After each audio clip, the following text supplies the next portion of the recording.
5 signs someone is secretly manipulating you. Have you ever talked to someone and felt like something was wrong, but you couldn't explain what it was?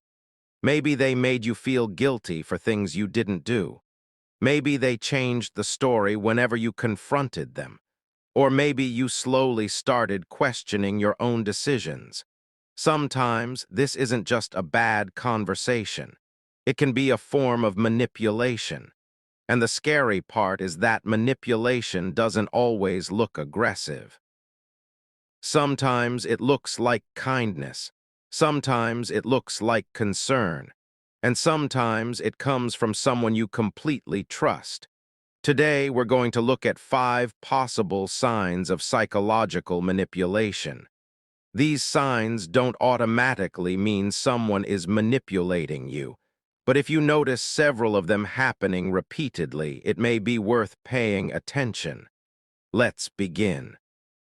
Sign number 1, they constantly make you feel guilty. One common manipulation tactic is making another person feel responsible for their emotions.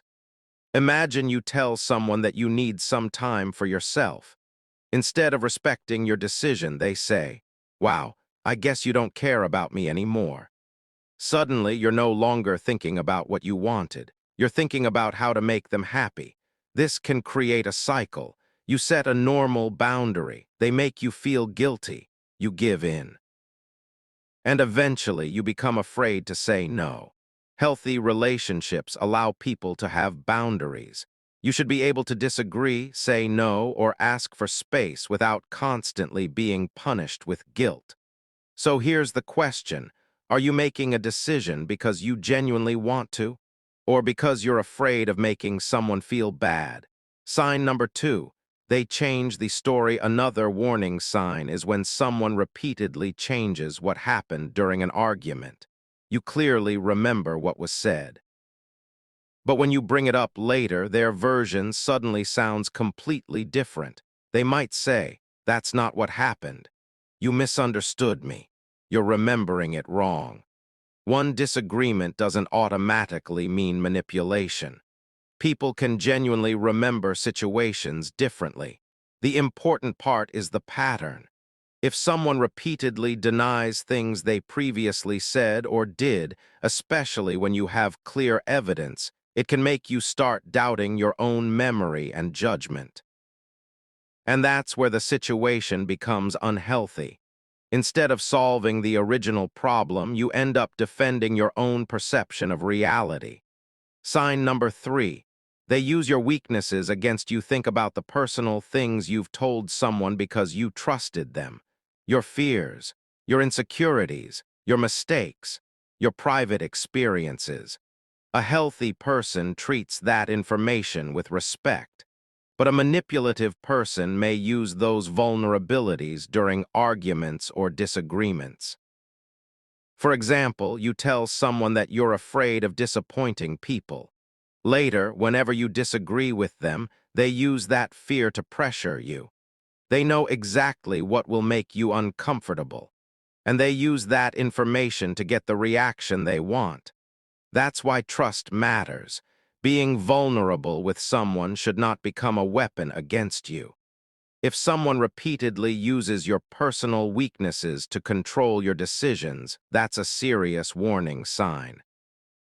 Sign number 4, they give you the silent treatment to control you. Taking some time to calm down after an argument can be completely healthy.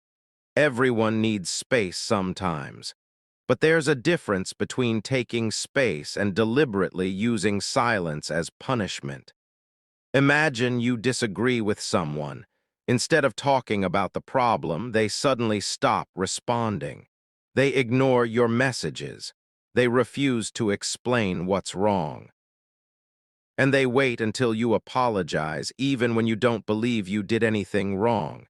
Eventually, you may start apologizing just to make the silence stop. That's the problem. The goal isn't communication anymore. The goal becomes control. Healthy communication sounds like, "I'm upset right now. I need some time and we'll talk later." Manipulation can look more like, "I'll ignore you until you do what I want." The difference is intention and pattern. Sign number 5, they make you question yourself. This may be one of the most confusing signs. You start questioning your own decisions. You start thinking, maybe I'm the problem. Maybe I'm too sensitive. Maybe I shouldn't have said anything. Maybe I'm imagining everything. Self-reflection is healthy, but constantly doubting yourself after interactions with the same person can be a warning sign, especially when you notice that before talking to them, you felt confident about your decision.